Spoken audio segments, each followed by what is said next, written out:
हाल ही में बिहार के किशनगंज जिले की बहादुरगंज विधानसभा सीट से एआईएमआईएम एमएलए तौसीफ आलम ने एक आपत्तिजनक बयान दिया है। उन्होंने खुलेआम कहा कि किशनगंज में इंडियन आर्मी का कैंप नहीं बनने देंगे। ये वही तौसीफ आलम है जो पहले भी लगातार विवादित और अमर्यादित बयानों के लिए चर्चा में रहे हैं।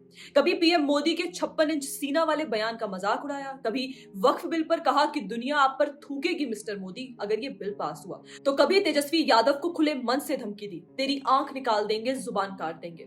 अगर आंख से देखोगे तो आंख निकाल देंगे, उंगली दिखाओगे तो उंगली काट देंगे, जुबान संभाल करके नहीं बोलोगे तो जुबान काट देंगे तेजस्वी तुम्हारा। वे अब एक बार फिर अपनी बेलगाम जुबान से देश की नेशनल सिक्योरिटी से जुड़े गंभीर मुद्दे पर विवाद खड़ा कर रहे हैं। इस वीडियो में देखिए तौसीफ आलम ये कहते नजर आते हैं कि किशनगंज में आर्मी का कैंप नहीं बनने दिया जाएगा क्योंकि वह जमीन कृषि भूमि है। कैंप बनाने जा रहा है आर्मी कैंप, इसके पक्ष में हम लोग नहीं है। जमीन को एक्वायर किया है, वो जमीन खेतीहार है, वो जमीन किसान का है। तौसीफ मदरसा पास है, उन्हें कानून की जानकारी तो होगी नहीं, इसलिए आइए उन्हें कुछ कानूनी पहलू से अवगत करवाया जाए। देखिए, भारत में भूमि अधिग्रहण, पुनर्वास और पुनर्स्थापन अधिनियम 2013 यानी कि land acquisition rehabilitation and resettlement act लागू है, जिसने अंग्रेजों के जमाने के लैंड एक्विजिशन एक्ट 1894 के कानून को बदल दिया।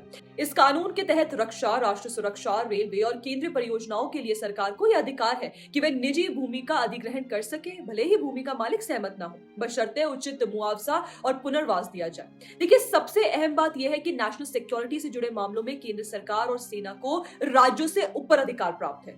अगर देश की सुरक्षा के लिए जमीन चाहिए तो वे जरूर ली जाएगी, चाहे जमीन रूरल हो या अर्बन, बस वे भारत की भूमि होनी चाहिए। इसलिए तौसीफ आलम का यह कहना कि हम सेना को जमीन नहीं देंगे कानूनी तौर पर निरर्थक और संवैधानिक रूप से अज्ञानता का प्रतीक है।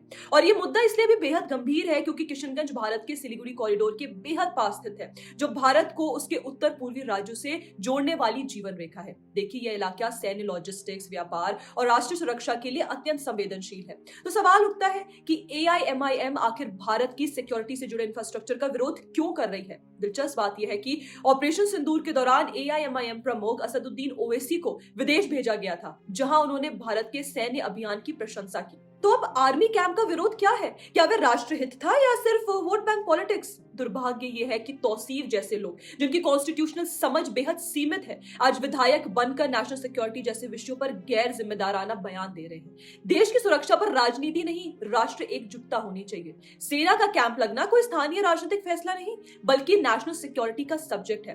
किसी विधायक का यह कहना कि हम आर्मी कैंप नहीं बनने देंगे, यह न सिर्फ संविधान विरोधी है, बल्कि सीधे सीधे देश की नेशनल सिक्योरिटी के खिलाफ बयान है।